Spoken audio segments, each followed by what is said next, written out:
Hey guys, Mitch Gould here, NHBA Podcast, Episode 7.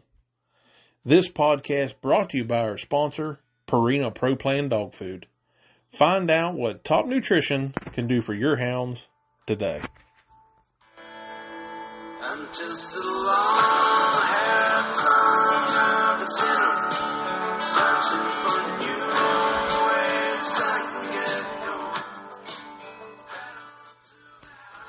On this episode, we've got former NHBA President Dave Mcvay. Dave's going to help us preview the Dave Mcvay Senior Memorial Hunt, that big Super Sectional, that big NHBA Super Sectional, coming up here shortly. So stick around. This is going to be a good one.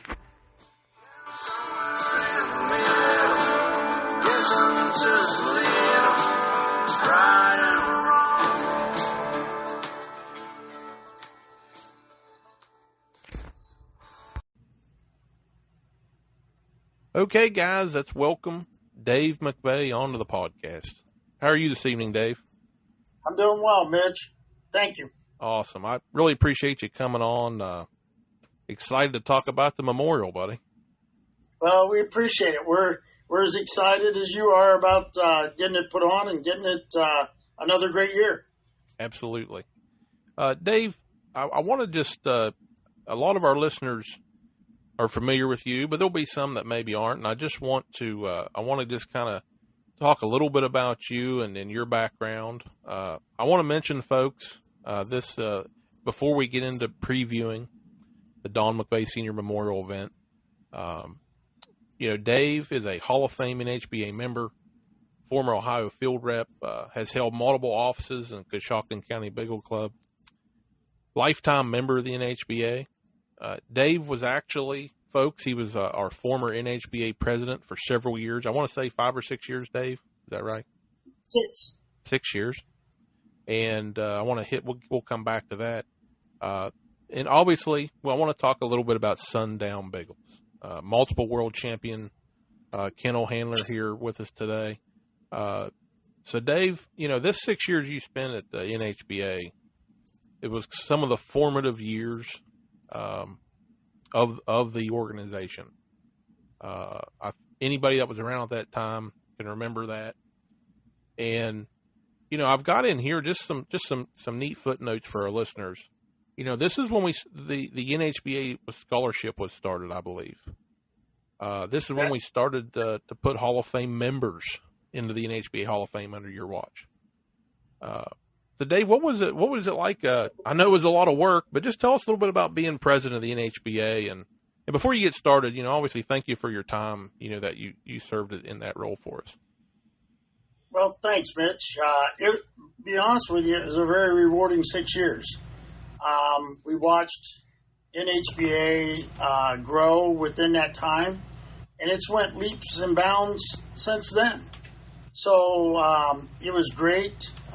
Like anything else, you surround yourself with good people. I absolutely didn't do it myself. The scholarship was actually started. It was kind of something we wanted to get started, and we involved another older member. Many of you might know Larry Hicks, and we got his daughter Abby involved. And Abby actually wrote most of the wording for the current scholarship.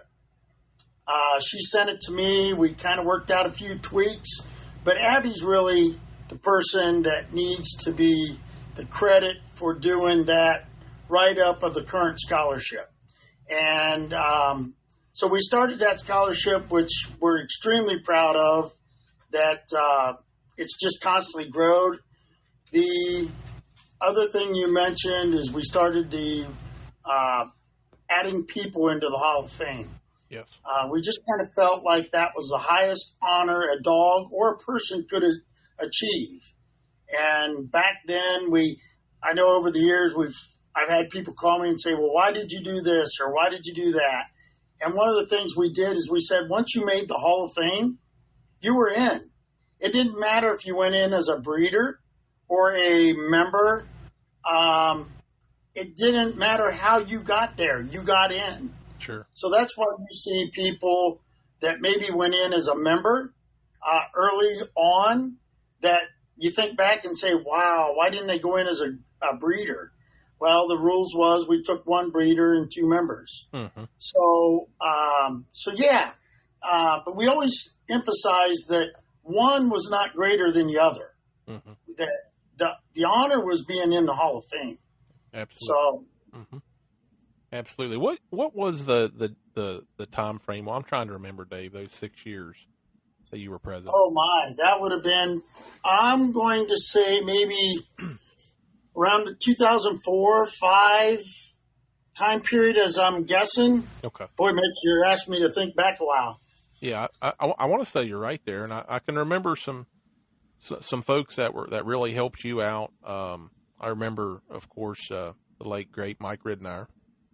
Was a big part of NHBA at the time, and Angie Vandergrift, Raylan Mercer. I think you would agree they were all a big help to the NHBA.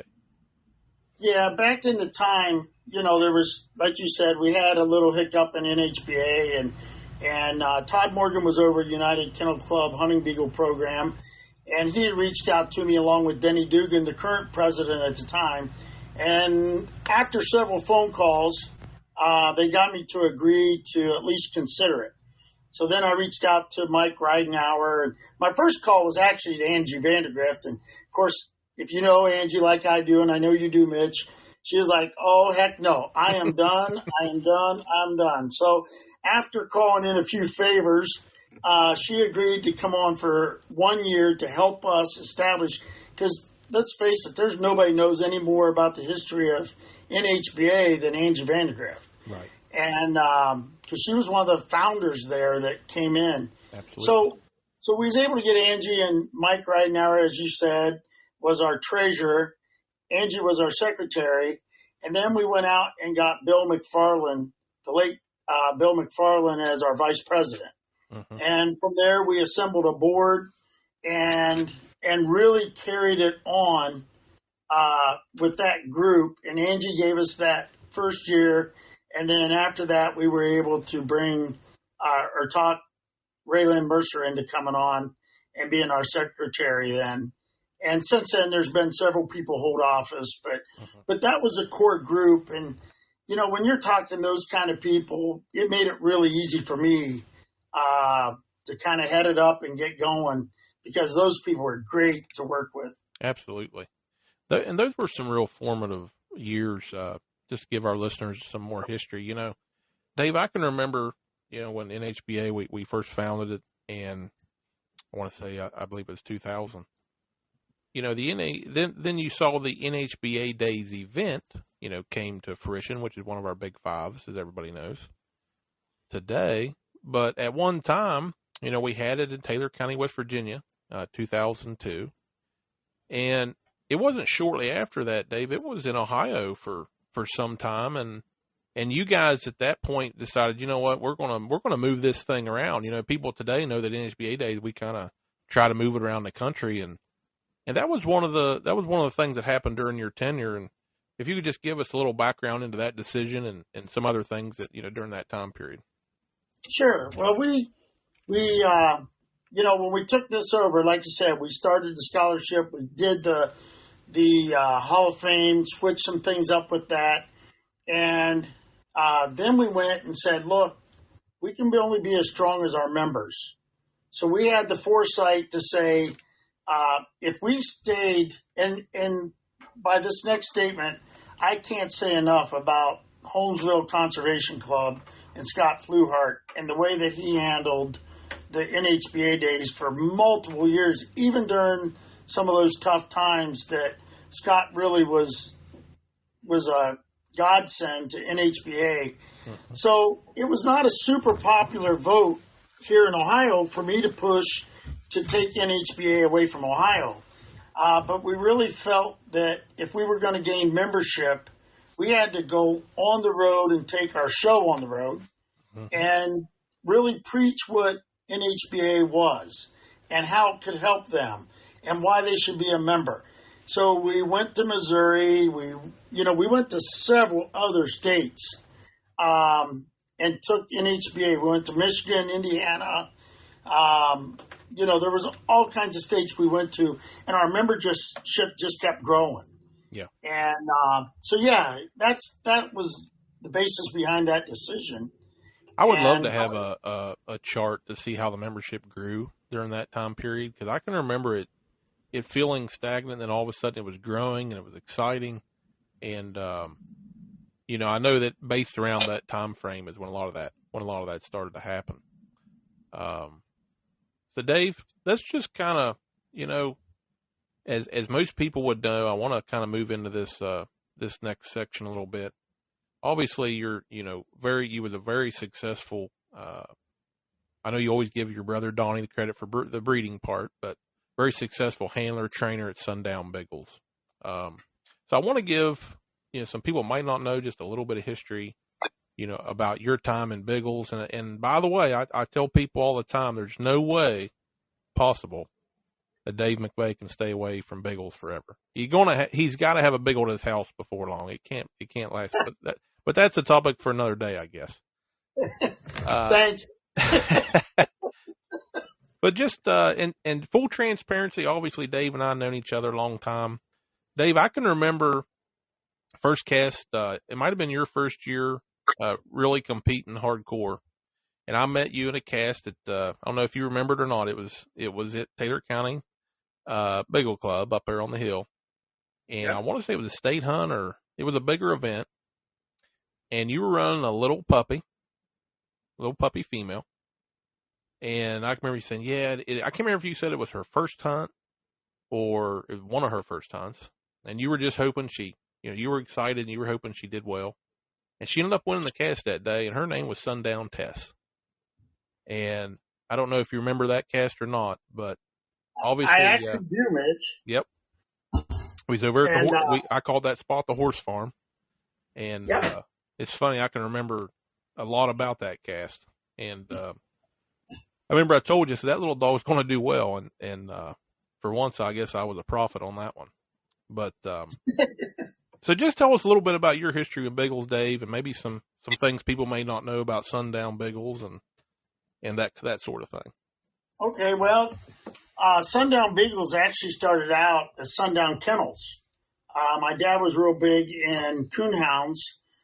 Although he didn't competition a lot, we grew up with coonhounds. And when his health went downhill, Mom didn't want him out in the woods at night. He decided he would get mules, and we would coon hunt off of mules. And we did that for a little while. And it just got to be where Mom just didn't want him in the woods after dark. And so Dad always had some Beagles around, so he just started kind of transitioning from the coonhounds to the Beagles. And when he did that, we started competing. And he competed pretty heavily in ARHA.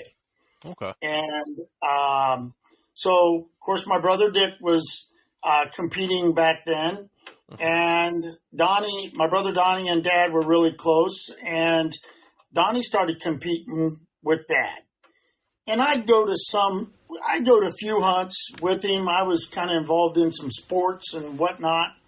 And beagling wasn't real big to me. I mean, I enjoyed the hounds, but, to go out and run a competition wasn't that big of a deal. I'd rather be on a softball field, And but anyway, when I wasn't having a game, he would recruit me to go with him and do it. And so he became very successful because he loved the bench shows. And, of course, Donnie and myself would handle the dogs because his health was going downhill.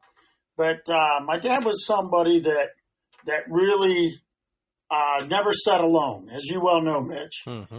If he was at a event, people just drew to him.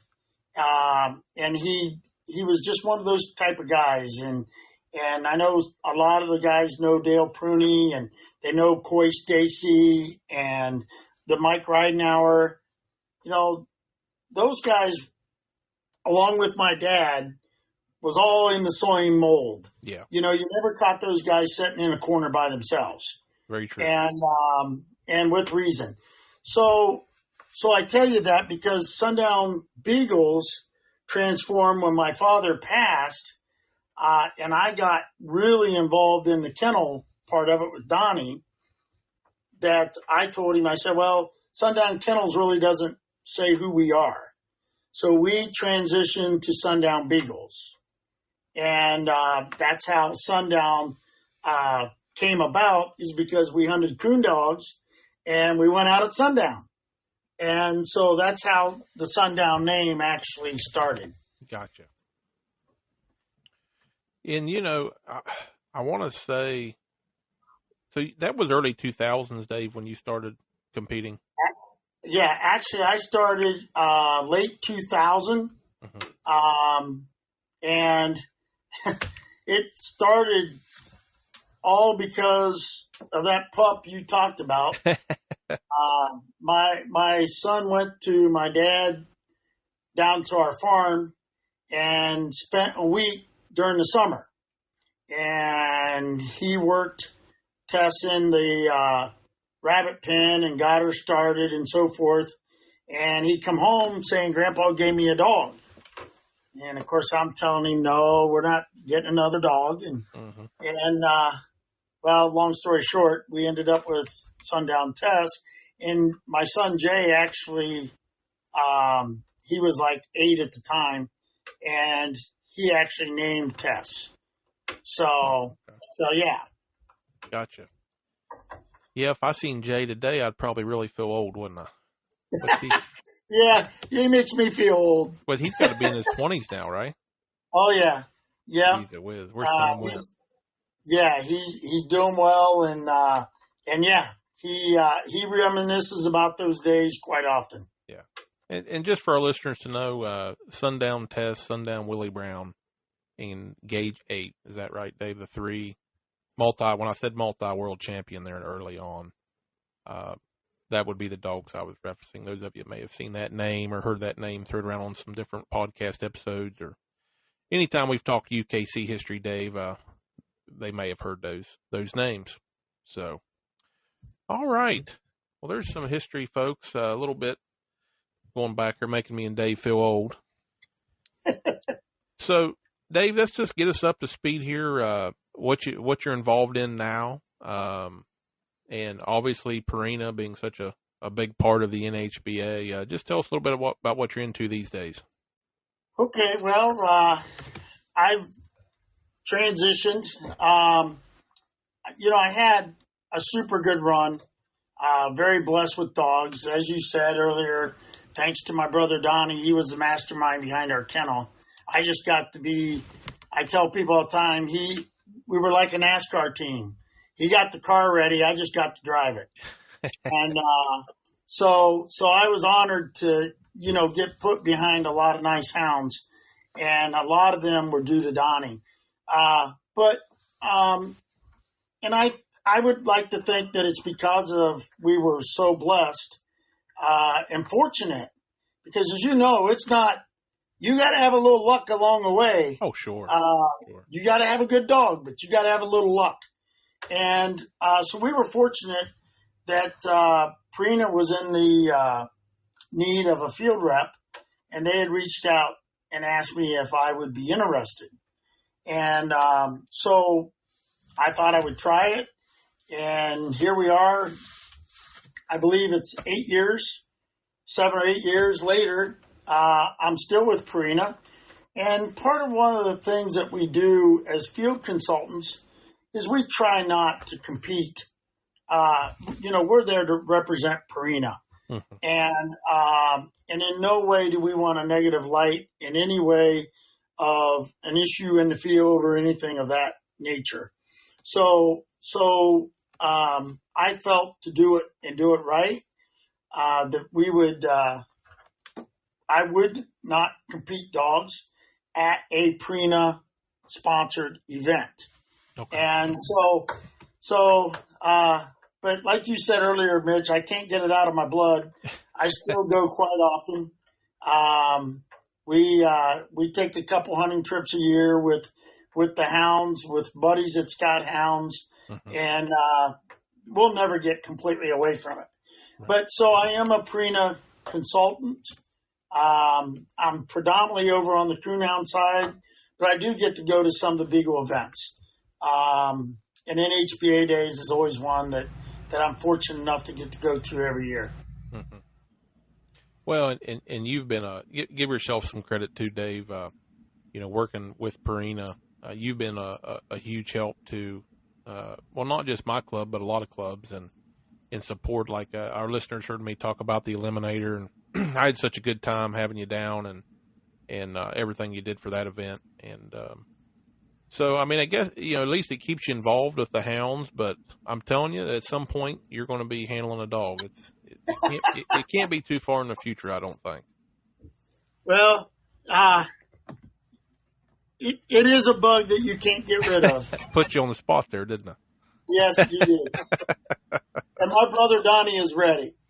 Hey, Dave, what impressed me a lot back in those formative years and when I first met you guys, and at that time I can remember you guys had come and you'd have you and your brother and Chris Harstein, usually had him with you. Mm-hmm. Jim Shoemaker. Yep.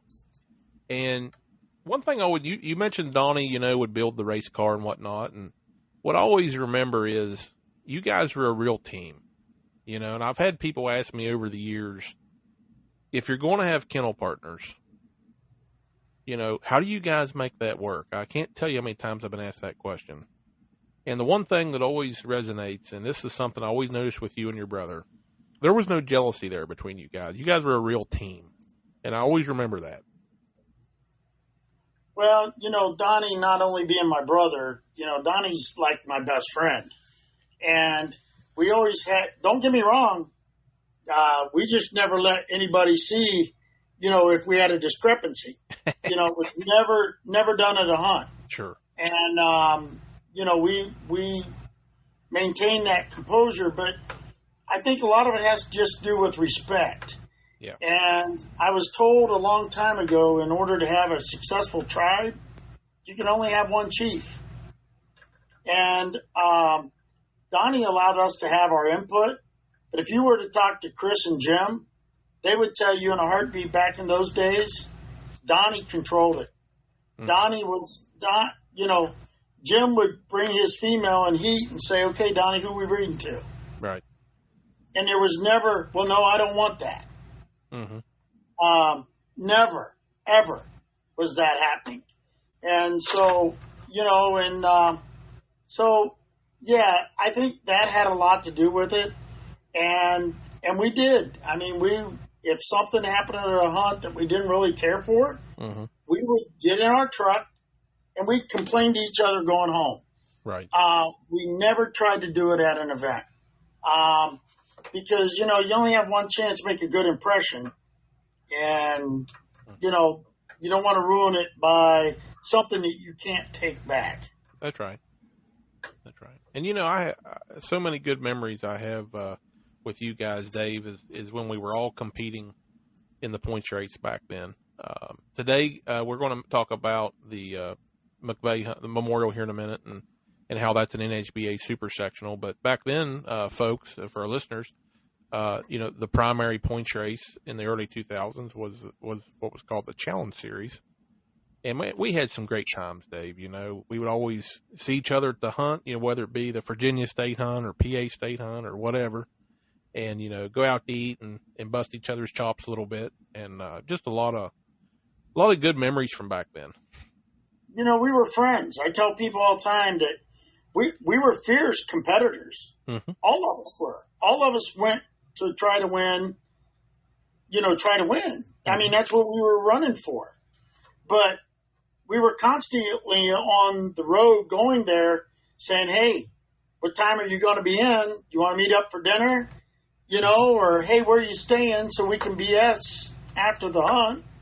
And, it really was a group. And we respected each other. Although we all were fierce competitors, like I said, we all wanted to win. But we had that mutual respect. And, Mitch, I've told this, and I know you believe the same way.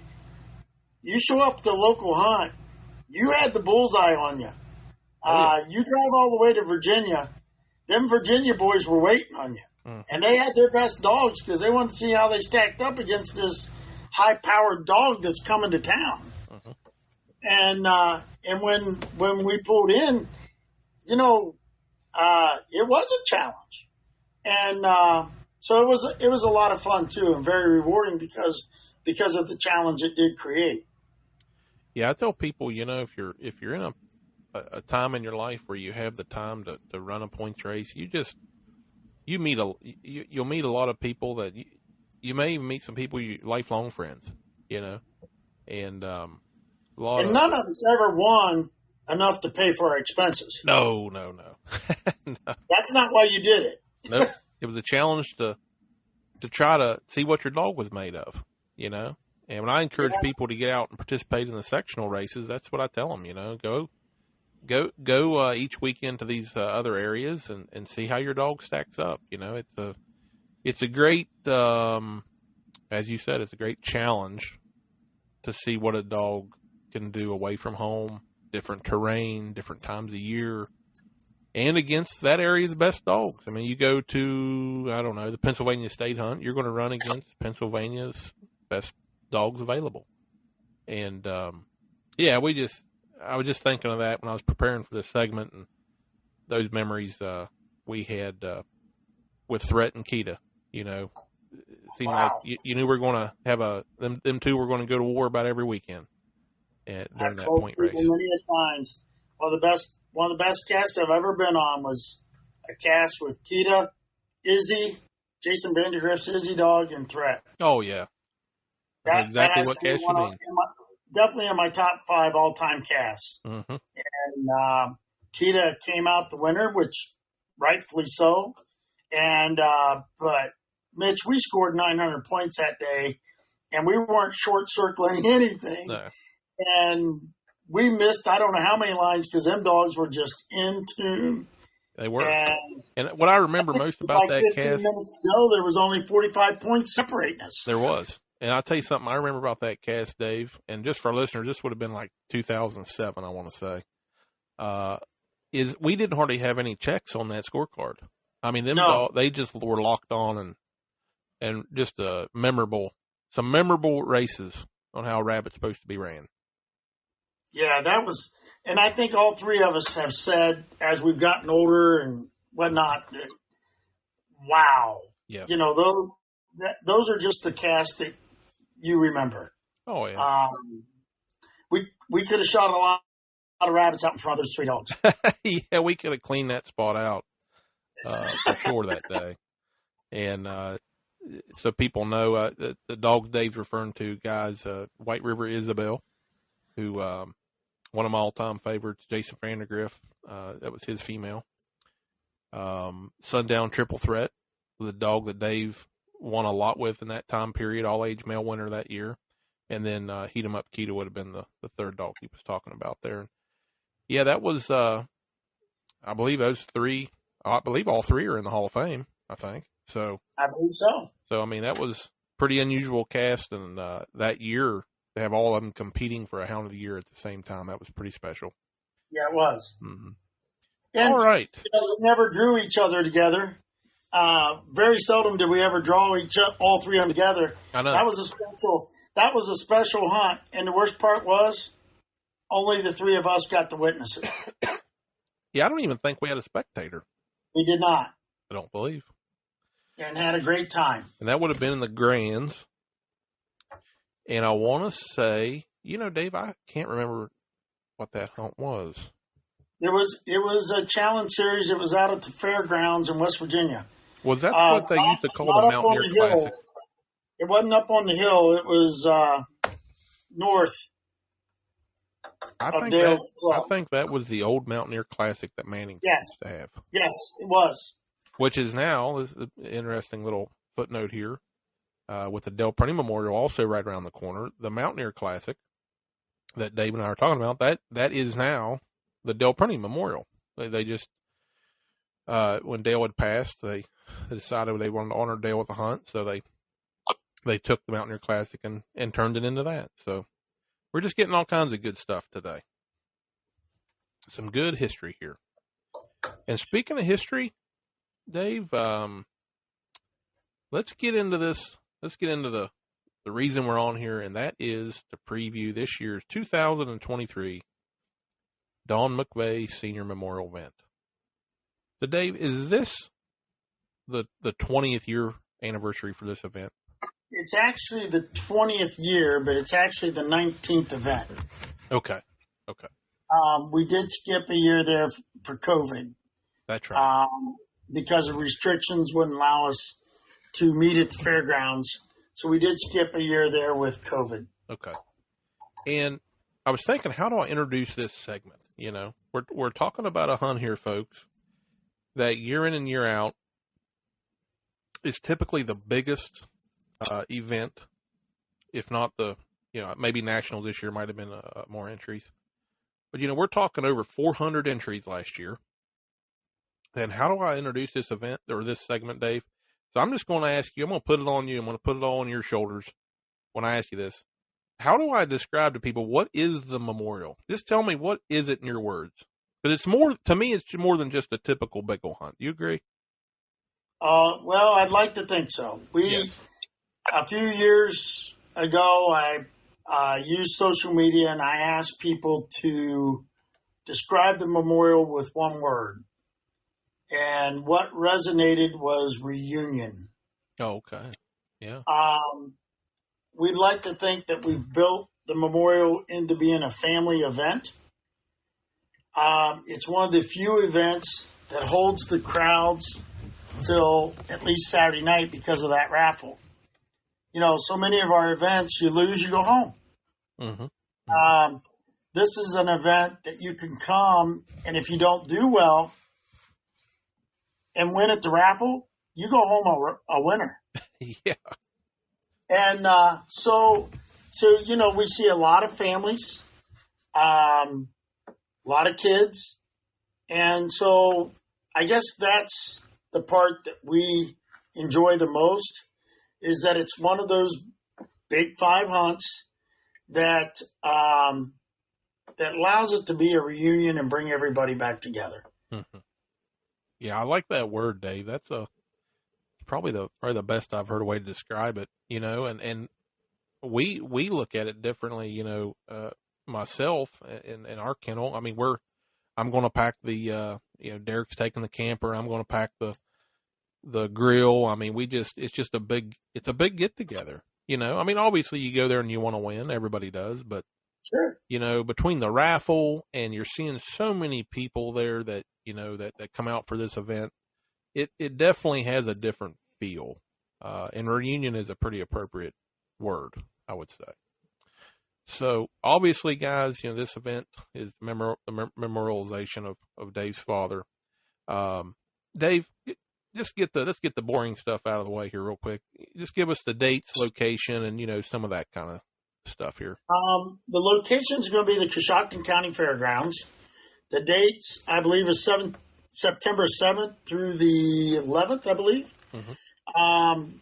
It goes from Thursday night.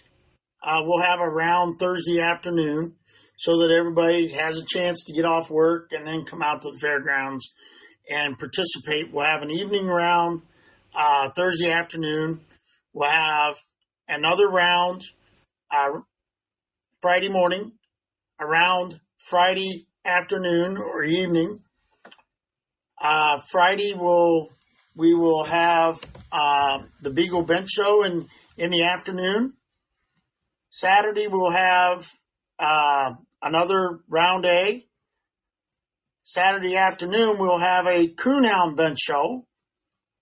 And then Saturday afternoon we'll have the last of 5A rounds.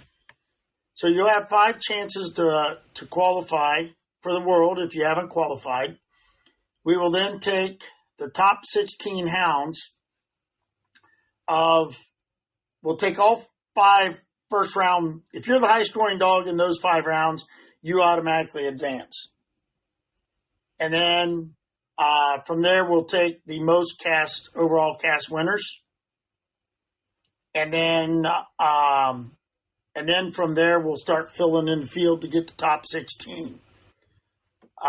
One spot will be taken from our total dog. I'll explain that in a little bit, Mitch. Okay. But so we'll build a field of 16 dogs that'll hunt Sunday morning in 4 groups of 4, and then we'll have a final cast just as soon as those casts get back, and we'll run for the overall winner of the Don McVay Memorial. Now, Dave, when did you say the raffle is? The raffle will be Saturday night. It's always Saturday night, and it'll be right around that 7 o'clock time frame. So folks probably want to get there a little before 7 to get their ticket Yes. spot. Yes, because every year we have to tell people, okay, we're done selling tickets, we're done. Everybody seems to want to get that last ticket. Mm-hmm. So we want to make sure everybody gets tickets. Tickets will go on sale Friday morning. Mm-hmm. That's one of the unique things about our event is our raffle is set up to where we don't sell any tickets until Friday morning, and they will be on sale all the way through Saturday till we're ready to start the drawing. And what's unique is if you win, you get to go pick your prize. So, we could sell probably 3-4 times the amount of tickets if we designated what you win. Mm-hmm. But with this hunt, we want to reward the people that come and the people that are there. Mm-hmm. We've always promoted it as a hunt that gives back to the hunter. We've had years where we've given in the upwards of $70,000+ away in a raffle. And and folks, I've been there to see that. So the reason we're taking the time, not to interrupt you, Dave, but I want people to understand this raffle is, if you've never been to this memorial event, it's not a raffle like you've maybe seen before at other hunts. This raffle is generally, and I don't think I'm speaking out of turn, Dave, when I say tens of thousands of dollars worth of raffling. So this is something you want to see. It's a different deal. Let's just put it that way. I'm sitting here right now in my den, Dave. I'm looking at a Rhino 150 hunting blind that actually won the raffle last year. Okay. So it's just a neat deal. It really is. Well, thanks, Mitch. I mean, the family and I work very hard at it. The club is extremely supportive of it. And, we try to make it bigger and better every year. I can tell you that the economy is hurt everybody, including the memorial. You just don't buy what you bought 5 years ago even.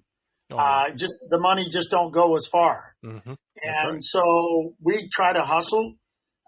We try to do everything we can. Prina is always a huge supporter. Have been even before I got involved with them. Mark Cassio and Prina has been amazing to the memorial. So they will be our major sponsor again. Mm-hmm. Mike Luchetto will be there. I believe that Mark Malloy will be coming in this year. He's our new field consultant with the Beagle side. Oh, okay. So he'll be coming in to his first memorial, so we're looking forward to that. And we're hoping that your podcast touches people that are wondering if they should come or not. Mm-hmm. This is a hunt like no other, as you well said. I think the word that comes to mind, Dave, is unique. Yeah, it is a standalone, unique event. We've had a lot of practice. We think we have a well-oiled machine, and and we'll do our best to make sure that everybody's treated the best they can be this year as well. Absolutely. I mean, I've seen 400 dogs go out of that club and not even bat an eye. Very well organized every year. I don't know what the percentage was last year, but I feel like every cast it seemed like had running all weekend. I heard very few casts that didn't. So it's one of the better areas to run in anywhere in the country, in my opinion. So, between the atmosphere, the family atmosphere, the running, the raffle, the hospitality, it's just something to always have on your calendar, honestly. And I want to say, Dave, I have 419 entries last year. Is that right? That is correct. And last year was our largest event with 419 entries. And we're hoping we exceed that this year. I think it's a real possibility. I really do. Just seeing the trend this year in the numbers, some of these events. I know it looks early on like this may end up being like the biggest world hunt ever. So, if that trend is holding true, I could see us breaking 419. It would not surprise me, even with the economy, Dave, the way it is, which is times are tough and that's hard for people to travel. And I still could see that number being even higher this year. I really could. Well, Mitch, I think that, and I may be a little biased when I say this, but I think what the Memorial offers the UKC Beagler is, if you're running the NHBA series, you got multiple chances for points. Yes. And if you're running to make your dog champion or grand, you got 5 opportunities. As you well know, a lot of our expenses is the fuel going back and forth. Here's an opportunity to come for one weekend, and it's like you're going to 5 hunts. And so I think there's a lot of benefits that you can have, with your hound here. If you don't want to run the same hound 5 times, you can run 5 different hounds. Mm-hmm. It's your choice. Yep. Each round is a standalone round. Mm-hmm. So, we think that it offers the best of just about every world that maybe you're trying to strategize at. So, it really does. I'm just writing. I'm kind of making some notes here, Dave. So, if somebody were to say, "Well, what's on the line?" We've talked about the atmosphere and the raffle. What's on the line at the Memorial? Well, not just the prestige of trying to win one of the Big 5 events, one of the biggest event other than maybe Nationals last year. So not only the prestige of trying to win that hunt, but we're talking, just to recap for our listeners, we're talking this is a super sectional. So how many sectional points are available, Dave, at this hunt? Well, if I won all 5 casts and won the whole event. I believe the way NHBA, because we've worked with NHBA in the past, and it's changed some within NHBA of how they award our points. So I believe that you can get first round points at all 5 of the events. We do not give overall points. I believe the way it was structured is that we had our choice, that we could award like the top 4 dogs, right, with like some mega points. Mm-hmm. We chose to go the route of, no, we want points that if you win your cast with plus points, mm-hmm. you are going to get NHBA sectional points. Right. So we went that route because we felt that it was a little broader across the board to allow those folks more opportunities to get some NHBA points. Mm-hmm. So, yeah, you'll have 5 opportunities to be able to get NHBA points, is the way I understand it. So, Dave, we just released that episode here recently on the status of our sectional race right now, and we actually probably have the closest sectional race in history. We've got about 10 dogs, Dave, that are just jumbled up real close together. So those of you that are hearing this, and then we got another 15 or 20 dogs, Dave, that are real close, could be in the top 8. Like they're like 8 points separating from like 10 to 30. So more than one year, the Memorial has dictated a portion of the sectional winners. Absolutely. So yeah, and that's another reason, that hey, you might think you're out of the race and you come and do well all 5 rounds, and all of a sudden you're back in the sectional race. Mm-hmm. So you guys out there that if you're out there and you're within striking distance, getting that top 8, and again, just remind everybody, you get in that top 8. Not only are you in the prize NHBA sectional prize package, but you are also a bye in the regional of the Clash of Champions $35,000 purse. I always mention that whenever this topic comes up, Dave, because I think, me personally, that's a big selling point to get in that top 8, and the memorial, as usual, is going to play a huge part in that. Sure, and the unique. Now, remember, I don't have a beagle right now, but my thing about that, Mitch, is that's a great thing this late in the year. Mm-hmm. That is a really good thing. That, hey, you're giving an NHBA member an opportunity to get either in the race or to run away with the race. Mm-hmm. I mean, hey, here's like a major playoff game that you can really leap, or you can lose a lot of ground. Mm-hmm. And we just had a recent changing at first place, Dave, at our last super sectional in Michigan. Brock Butler recently passed Jason Vandergriff from 1 to 2. Heat 'em up superstar and Jason were number 1. I think after this last sectional, the unofficial points. I believe Butler's Lone Ranger. I believe Brock is now first. I think Brock's in front, and I think he's in front. I believe 4 points, Dave. So it'll be interesting to see what happens there with Ranger and Superstar and some of these guys at the Memorial. Because everybody I talk to that's in the top 10 or so, they're all going to be there. So it's going to be exciting. That's what it's all about, Mitch. We've had discussions, about topics just like that, and it's good that we have a major event that is going to draw those guys here. And hey, that's what you come for. Sure. So as Dave said, you've got a shot at also your 5 cast wins, where you could even champion a dog. You all and oh, by the way, if that wasn't enough, Dave, how about you're getting qualified for the UKC World Championship? Absolutely. So if everybody, if you're a first-time listener, maybe you've never been to Memorial, and you heard me say that and you're wondering, did he just say you're at the World Qualifier? I did. So any cast win with plus points, that dog is qualified for the UKC World Championship in October in Waynesburg, Pennsylvania. So I liked how you said that, Dave. There's something for everybody to chase here on the competition side.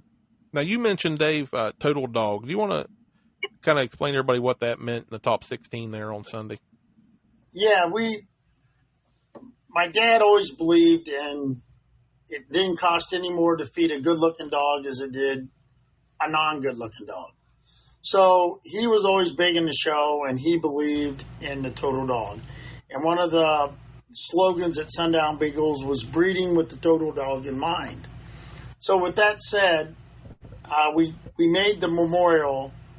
We wanted to reward that hunting dog that can also win in the show, and the show dog that can also win in the hunt. Mm-hmm. So we come up with the total dog concept, and we've had this total dog portion as part of this event for probably 15 years. And basically what we do is you have to be entered in both. And we have a point structure for if you win your class, and then we have a point structure if you win your cast in the hunt. But you have to be entered in both. And Mitch, I can tell you that I think every year in those 15 years, but maybe one, if a dog was just entered in the show, they would have won the total dog. Yeah. It never fails. Never fails. You and I have talked about this several times. Yeah. And we always get that guy that says, "Oh, I don't have a show dog. I don't have a chance." And we try to explain that, well, it's not about that. Right. Look, if you do really well in the hunts, and you enter the show, you got a chance to be that total dog. Yeah. So, yeah. And so that total dog automatically advances you to the top 16. Yes. So we like to think that that's a big carrot, that you want to do it. Mm-hmm. And, like I said, there's always somebody kicking themselves in the butt for not spending $10 to get in the show. Mm-hmm. And and that's partly why we have the largest show of all the hunts. Oh, for sure. Traditionally, the Memorial has the biggest show entry of any event for the year. Not even close. Yeah, no doubt about it. So we've had years where we've had 80 dogs in the show. Yeah. So just to kind of recap for folks, Dave, we've covered a lot of ground here. So Thursday night, you got a round. Friday, you got 2 rounds you can enter in. Correct. Saturday, you got 2 more rounds you can enter in. So there's your 5 rounds. You can hunt the same dog, or you can hunt 5 different ones, or 2 different ones, or however many you have handlers for. You can mix and match that however you want. They're all what we call A rounds, which means just what I said. And then on Sunday, that's your top 16 that come out of those 3 days, that Thursday night through Saturday. That's what Sunday is. That's your top 16 dogs running in elimination style to be crowned this year's McVay Memorial overall winner. So anything else, Dave, that we might have missed about the competition part of this? No, I think that pretty much covers the competition part. Okay.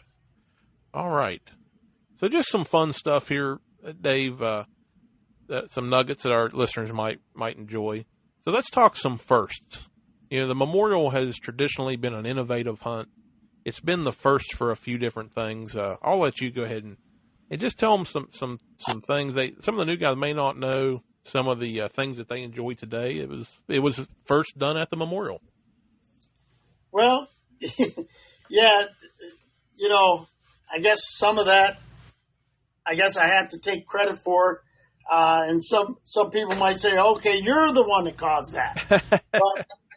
but the Memorial was the first to introduce to UKC the theory of Calcuttas. Mm-hmm. Mm-hmm.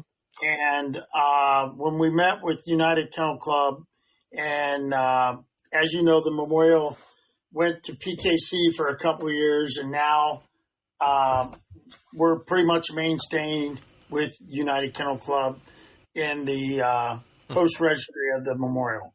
Mm-hmm. And so when we went back to UKC, one of the things that Alan Gingrich and Todd Kellum had met with me was what did we need? And we really went hard for the Calcuttas. Calcuttas can oftentimes help support clubs in so many ways. Mm-hmm. And when you get a hunt similar to the Memorial, now that becomes something that is a huge moneymaker. Oh yeah. So the Memorial is the first event to introduce Calcuttas to UKC, mm-hmm. which in turn allowed the coonhounds to do it, and so you can have a Calcutta at any UKC event now, and that was largely because of the Memorial. That's pretty cool. A lot of people probably didn't know that. Another thing that the Memorial was first of, we were one of the first events to introduce a world qualifying attachment to a hunt. This has been several years ago. Mm-hmm. We went at UKC to say, hey, this is a major event, and you should be able to qualify for the world to help us out. Right. And so they started that. And since then, there's been some other hunts that's been able to piggyback on those world qualifying be attached to their cast winners. That's right. And then, another first was when United Kennel Club started the new format of the A and B rounds. Mm-hmm. Well, we got very creative and looked at the rules and how it was set up, and we propositioned Alan that we wanted 5 A rounds. And that came with a lot of discussion because a lot of guys, the discussion was that a lot of guys wasn't going to like it because they couldn't hunt two dogs. Mm-hmm. They wanted those A and B rounds. Mm-hmm. And we really went at UKC wanting all 5 A rounds because we wanted to take care of that guy that maybe only had one dog. Mm-hmm. And it's not like the other guy couldn't choose to run a different dog. Exactly. Mm-hmm. The guy that wants to run 2 dogs can run 2 dogs. Mm-hmm. And we hear the discrepancy of, well, if my dog won Thursday night, then I got to run him Friday morning. Not necessarily, but if you feel that you have an advantage, that you've already got a cast win and you're going for who has the most cast wins and getting that top 16, then that's a strategy that you got to figure out. Right. But we're not eliminating you from running a second dog. But we would be eliminating that guy that only has one dog of running a B round. Right. So we wanted the best of every world. And so we were one of the first hunts to structure it to where everything would be A's. And I'd like to think because of the way the Memorial has ran the last couple of years, it's kind of helped UKC structure the Nationals the way it's currently structured. Mm-hmm. Because, if it works, why not use it? And it did work. And it had. Yes. It has. And, in 2022, we were the highest dog entry with dogs hunted. Mm-hmm. The Memorial was the largest hunt. Now, this year's Nationals obviously exceeded the 419 number. Mm-hmm. And so we're hoping that that's a good sign that the Memorial is going to be even bigger. Right. So, it's not a competition to see who's bigger. It's not that at all. We get people that sometimes say, well, look, we have to make a decision whether we're coming to the Memorial or the World. And we try to encourage them to do both. Mm-hmm. And the ones that can't financially do that, we encourage them, hey, don't give up a chance to win a world championship. Right. So it's not a competition between the McVays and United Kennel Club. We're proud of the fact that we're putting out a product that the Biglers enjoy. Mm-hmm. And every year I get asked, hey, how long are you going to do this? And I tell everybody, until you guys no longer want it. Right. And how will we know that? Is when you quit coming. Yeah. If we want, Mitch, you and I have had this discussion before. If you want big hunts, that only happens with attendance. That's right. We can make all these hunts say what we want. World, National, Eliminator, you can name it whatever you want. But without the participants, they're not big. Nope. They won't be big. Well, Dave, and also, with what you're saying is so true, and it for folks that have never helped put on a big event, a major event, it's a lot of work. I mean, it is a lot of work, and it's not just that weekend. It's the weeks leading up to it. It's stuff you're planning months ahead of time, and I know you and your family, and also the neighboring clubs around Coshocton County Big Club. Everybody does so much work to put this event on. It's no question. It's very tiresome, and I really hope we break that record. I think it's very possible. Well, and Mitch, I always get nervous the week leading up to it because, you know, I do get nervous about, are the people coming? Mm-hmm. And to this point, they have not disappointed. Nope. The memorial has constantly grown, even through COVID years and so forth. We've constantly just increased. Yeah. And some years more than others. But at this hunt, we get to see a lot of dogs from other registries. Guys that are coming over to just see what this memorial is about. Mm-hmm. They've heard about it. So they throw their dog in and say, hey, why not? Mm-hmm. Let's throw him in there and see what happens. Mm-hmm. You know, with UKC allowing us the conditional entry, for those that's listening to the podcast, and, well, hey, my dog's not UKC registered. Well, you can still come and compete. You don't have to register your dog. Right. And if you do well and you want to have those points, you have the option to go ahead and register then. So if those of you listening that maybe have never been to the memorial or a UKC hunt at all, as what Dave's saying, come out, give it a try as a conditional entry. Doesn't cost you any registration money whatsoever, does it, Dave? No, and Mitch, that's a pretty good deal. Me not having a beagle lately, but I believe it's a $5 fee, isn't it, for a conditional entry? Yep. And so you pay a $5 extra as a conditional entry, and if you go out and do well, you have 30 days to register that dog and get your points that you won. Yeah. So it really gives people a great avenue to maybe try another registry, and they'll just honestly be surprised, you know, that their dog just may do very well. Yes, that's right. That's right. So there's a lot here, guys. Again, we've covered a lot of ground. And let me just throw out there, if anybody has any questions about anything that Dave and I have covered or things that maybe you had a question about and we didn't cover, you can reach out to me, and I'm sure you can, Dave, you know, you can reach out to Dave, and we'll answer your questions. And if something I can answer, I'll refer you to Dave if it's a memorial question. So if we don't cover something, feel free to reach out to Dave or myself, and we'll try to help you with whatever you're not sure about. Absolutely. And you know, we can't, as a family, we can't thank United Kennel Club enough. NHBA, like you said, Mitch, there's a lot of moving parts to this hunt. A lot of moving parts.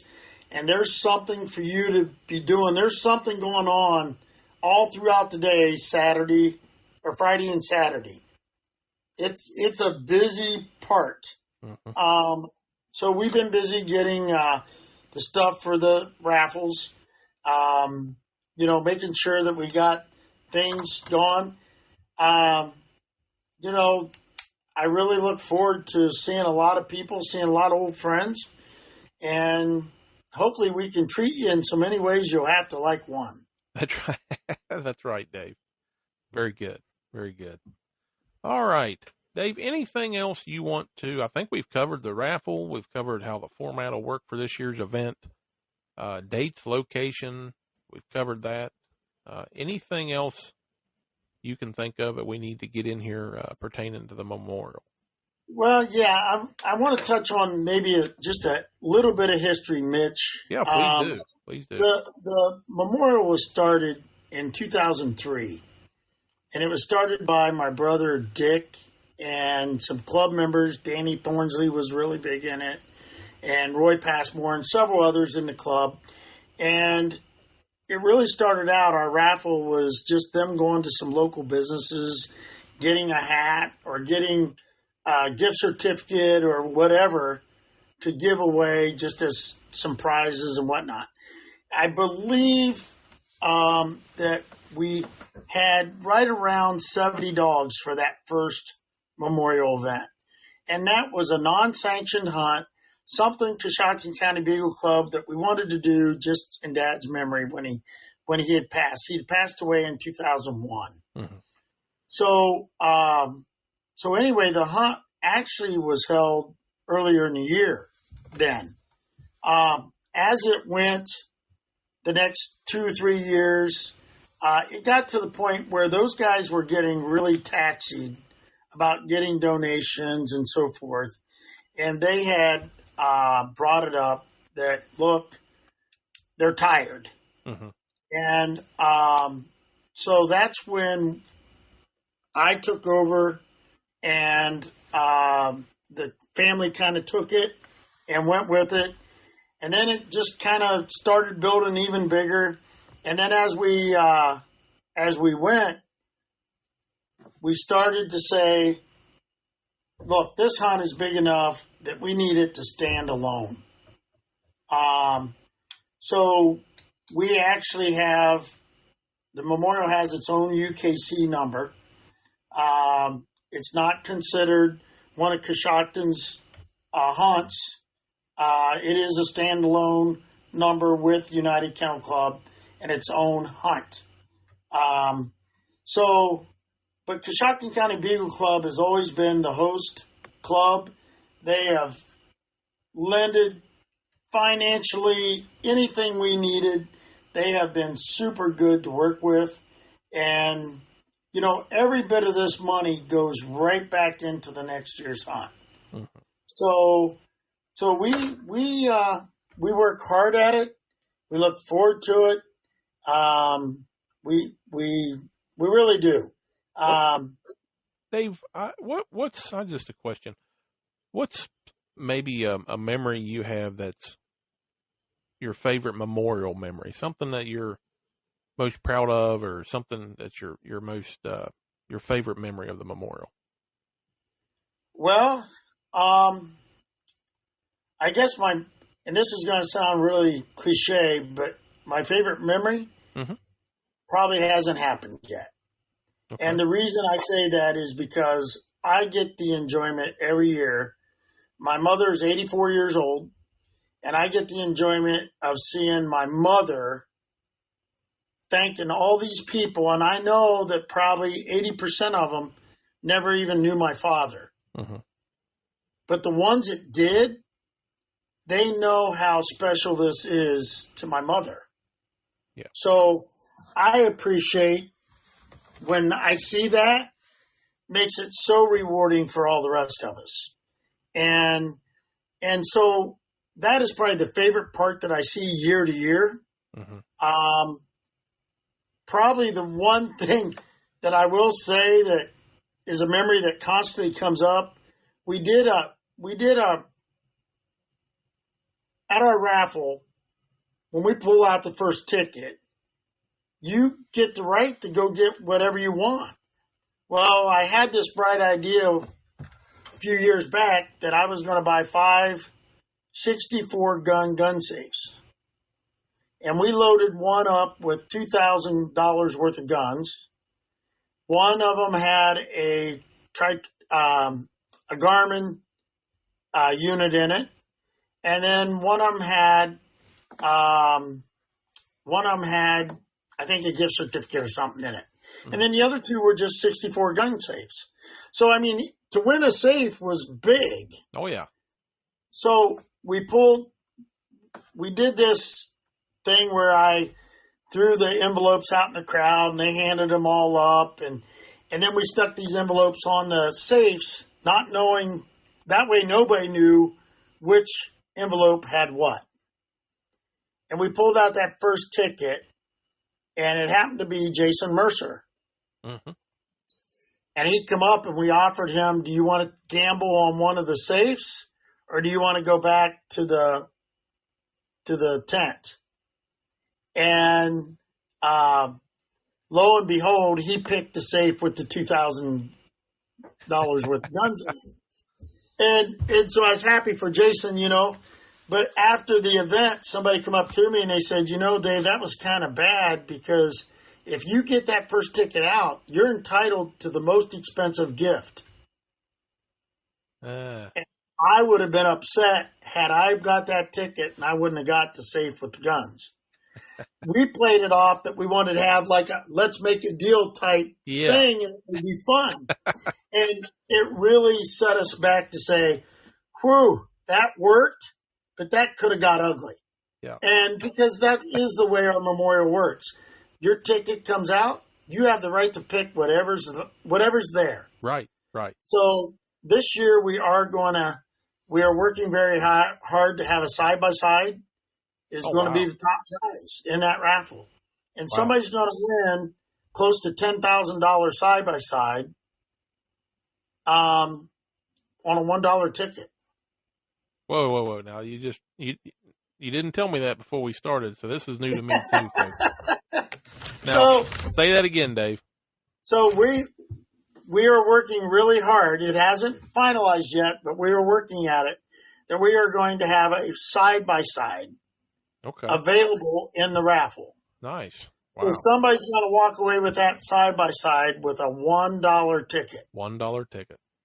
Our raffle tickets cost $1 a piece, 6 for $5, or we give you a bonus if you buy $100 in a row. And so with that said, each one of these prizes that you're going to win is going to have a value of over $100, and you're going to be winning them with a $1 ticket. That is really awesome. That is the beauty of it. Mm-hmm. We will be posting this week, Mitch. We will be posting our gun wheel and our money wheel. Okay. And those always sell out very quick. So for your listeners, be watching the Don McVay Senior Memorial Field Trial Facebook page. We do have our own Facebook page. And last but not least is our scholarship. We do give out a scholarship every year to somebody that's had interest in beagling. And that's for high school seniors. Forgot about that. High school seniors or first-year college attendees. Very nice. Can enter. So, and all those are awarded Saturday night as well. Wow. All right. I had forgotten about the scholarship, Dave. That's another great bonus here, folks, to check that out as well. All right. Dave, I can't believe we've been talking as long as we have, but just some good stuff here, man. You got me more excited than I already was. So, well, we have a lot of things in store for this year. We're constantly trying to make it bigger and better, and really all we need is for the people to show up. That's right. And we look forward to it as we do every year. And yeah, we are ready. All right. Well, Dave, I had a couple other questions for you. Okay. As most of our listeners know, that you working with Purina, not just as back when you were competing and traveling, but now with Purina, you see a lot of different events and different coon hounds. You see a lot of different things, and I thought a good little segment here for our listeners is if I would just ask kind of your opinion and scope of this. What do you see right now with the sport of bigling? And with this sport, where do you see it at now?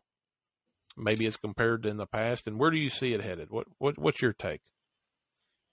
Well, that's always a hard question because everybody's got an opinion. Sure. But the biggest advantage I see now, from now to then, is that our youth, we're doing so much as NHBA, as United Kennel Club, to promote our youth. And Purina. You just said earlier in our segment, we got a youth in Michigan, Brock Butler, that just took over the lead from one of the most experienced handlers in Jason Vandergrift. That's right. Of NHBA. That's right. That's not a youth event.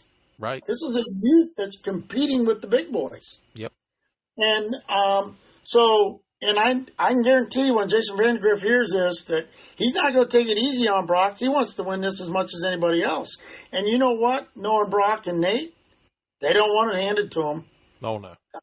They don't need anything handed to them. Nope. That's a pretty good duo.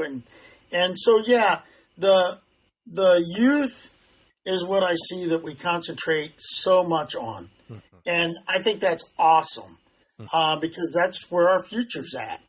And if we can get these kids involved,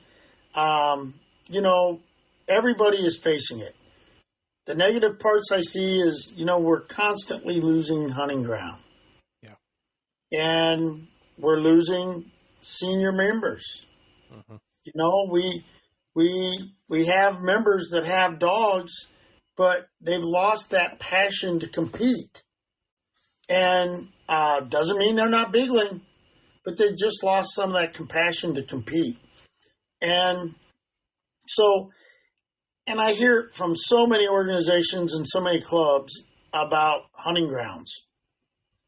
Places that you've hunted as a kid, grew up hunting. Yeah. Now a deer hunter's got at least and won't allow, and maybe it's a deer hunter from another state. Mm-hmm. They don't want anybody else on the property. Or it's been sold and now it's a housing allotment. Mm-hmm. I mean, we're constantly facing those battles of having that hunting ground, and because without it, we don't have events. Those are some of the trials and tribulations of constantly going forward. Yeah, that we're gonna all face, and we do face them, and we do the best we can with what we have. But as far as the dog power, Mitch, I'm pretty set with those dogs of yesteryear. They hold a lot of memories. Mm-hmm. I go out and watch a lot of cast. I think our dogs we've got a lot more people better pedigreed. Mm-hmm. They know what them pedigrees give them. Mm-hmm. My brother Donnie always said pedigrees give you a road map. They're not a guarantee, but they give you a road map. Absolutely. And if you can take a road map, you can usually get where you're going a lot easier than somebody giving you directions to turn at the third oak tree and the second red barn. That's right. So those pedigrees become real important with road maps. And I think we got a lot more people that study those pedigrees, and they're not so kennel blind. Mm-hmm. And so, back in our day, Mitch, we had a lot of people that we called it breeding to the flavor of the month. Right. A dog wins something big, and everybody goes running to breed to it because it won something big. Mm-hmm. I don't know that actually happens as much now. You got a lot more guys putting a lot more effort into it, and I think that's why you're seeing the consistency in our hounds. And so yeah, I think NHBA. Go ahead. I definitely would have to agree with that, Dave, about the dogs. And I know you probably feel the same, but it's easy for me to want to be sentimental and nostalgic about dogs from yesteryear, and they hold, like, the dogs we were talking about earlier, they hold a special place in our heart, So, naturally it's easy to want to, I have to make myself be objective. And when I watch dogs today in these casts, I don't think there's any doubt, excuse me, that the average dog at our events today is stronger than what I would say was 15, 20 years ago. If that makes sense. The average dog is a little better dog. I think the best dogs from back then would still be top dogs today. Like, I believe that. I just think the competition's a little thicker, I guess you would say. It's a little more consistent than maybe back then. Would you think that's probably right, or that kind of what you think as well? Yeah, I do, and I think a lot of that is to do with our sheer numbers. Mm-hmm. Your number of hounds running today are a lot more than what we had back then. Mm-hmm. We got a lot more people. I mean, we weren't running 300, 400, 500 dog nationals, right? Mm-hmm. So we got a lot more dogs running to where we have a lot more accuracy, a lot more to compare to. you know, Sundown Tess, you mentioned her. In my eyes, I'll never own another dog as good as Sundown Tess. That's just the way it goes. Kind of probably like your Kita dog. Sure. Now, since then, I've owned Gage 8. Here's a dog that has won the world. He placed in the top 4 of all 4 of the big 4 hunts that UKC has. Mm-hmm. We don't hunt in our memorials, so he was never hunted in the memorial. Mm-hmm. So that dog placed in the top 4 of either won or placed in the top 4 of the 4 major hunts within 1 year. Mm-hmm. One 12-month cycle, he was in the top 4 of all 4 of the big major hunts. That's an accomplishment that is amazing. Yeah, only dog I know of. Yeah, I'm big on trivia and history of this sport, and he's the only dog I know of that did that. But go ahead. But in my mind, he'll never be as good as Tess. Right. So I think we get caught up in the fact being that, we have that one special dog that means so much to us. Mm-hmm. And then they become measuring sticks for everybody else. Mm-hmm. And I know in my case, I'm speaking only for me, and we were definitely not a kennel that was kennel blind. But I am telling you, Tess is the top of that measuring stick, and I may have a dog that hopefully someday maybe wins 4 world championships, and they'll never be as good as her. Right. You know what I mean? Yeah. I think, to answer your question, I think sometimes we get stuck with, man, I fell in love with this dog so much that it doesn't matter what happens from now on. It's kind of like a marriage, Yeah. And I do believe that does happen. And I guess a topic for a different day, Dave, would be, I believe that nostalgia, what you're talking about, actually has killed breeding programs over the years of certain folks. Sure. To where they wasn't able to move on from that one dog, and they literally line bred that dog to death, or that specific group of dogs, and they kind of stayed stagnant. And I think it's important from a breeding aspect not to get wrapped up in that either. Well, we were subject to the same thing, and you're right. That's probably a discussion for another day, but I can tell you very quickly that, when we went out and bought Green Bay Buckus, it was because we had gotten bred so tight. I mean, Triple Threat was probably the litter that was bred so tight, Mark V's ace in the hole, that that's why he was called Triple Threat. Right. So, we got to a point where we needed an outcross. Mm-hmm. So yeah, you constantly are looking at those abilities and options and all that. So that would be a topic for another. Yeah, that'd be a good one. I've often wanted to have a kind of a breeders roundtable type of segment someday on the podcast. I think that I've actually had multiple people suggest that to me, that our listeners, that they're interested in us having a kind of a genetic breeding / conversation, someday. So maybe that's something we can do. Maybe, I commend you for what you're doing, Mitch, with these podcasts and what you're doing for NHBA. And, what we wouldn't give to have Mike Ridenauer, Coy Stacy, Dale Pruney, and several others sitting at a table having that conversation about breeding. Yeah. Now we have this modern day technology, just what you're doing. Yeah. Where you can capture that. So that would really be great if you could do that. Yeah, that's something we need to do, and I've got to make time here in the podcast schedule to get that in, because I think that some of the historical things that we've lost, that a lot of our, not even guys that are necessarily new, but guys that have only been around a few years, that they're just not aware of some of these things. So I'm hoping the podcast, over time can bring some of that to them, Sure. as we go. So, well, Dave, let's go. we're going to go ahead and start to wrap up here, folks. Dave, I'm looking forward to seeing you. Looking forward to the memorial.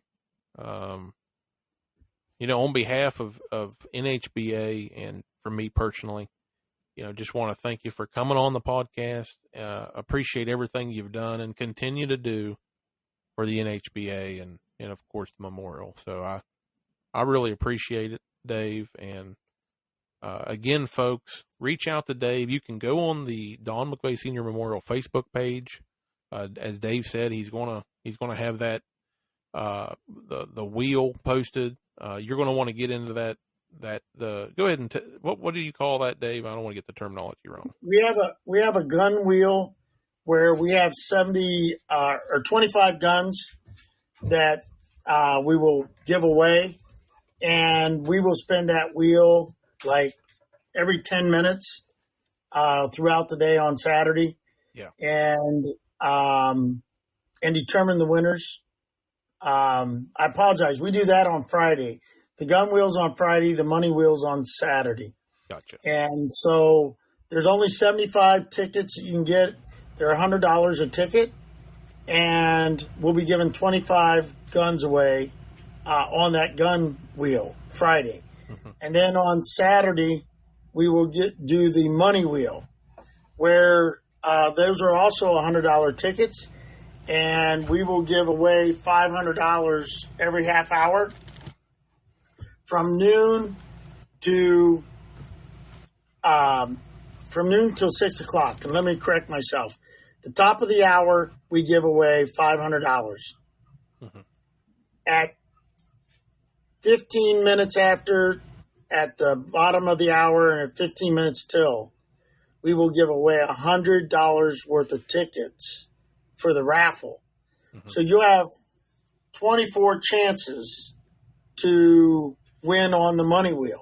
Mm-hmm. So it's another way of, kind of giving back, being involved in the event during that lull between rounds, and it keeps everybody interactive. It's a neat deal. I always enjoy that part, Dave. But folks, you're going to want to get that entered quickly. As Dave says, those spots sell quick. So check that out. Follow that Facebook page. I'll also share it on the NHBA podcast page as well. Reach out to Dave, any questions you got. And again, Dave, really appreciate you, buddy. And I'm going to go ahead, Dave, and give you the last word here and really appreciate you. Well, we thank you, Mitch, for allowing us to do this and allowing us to promote the event through your podcast. And guys, we just look forward to seeing you and your families. Like I said, it's our way of giving back to you, the hunter. And hopefully you come and take part. Hotels are available in Coshocton. They do fill up, so please reach out to them. You can get that information off the Facebook page as well. So look forward to seeing everybody. Thanks again, Mitch. And we'll be seeing everybody in a few weeks. Thank you, Dave.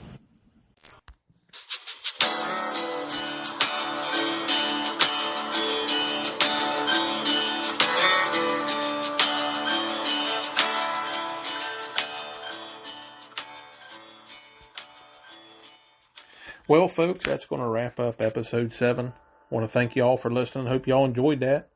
I had a great time sitting down with Dave and talking some old memories and looking forward to this year's memorial event. So, folks, come on out. You heard Dave there. It's September 7th through the 10th. That's a Thursday evening through a Sunday for the Don McVay Senior Memorial Event. NHBA will be present there. We can get you signed up to become a member if you're not already a member. And as always, we appreciate you listening and tuning in. We'll be seeing you soon. God bless.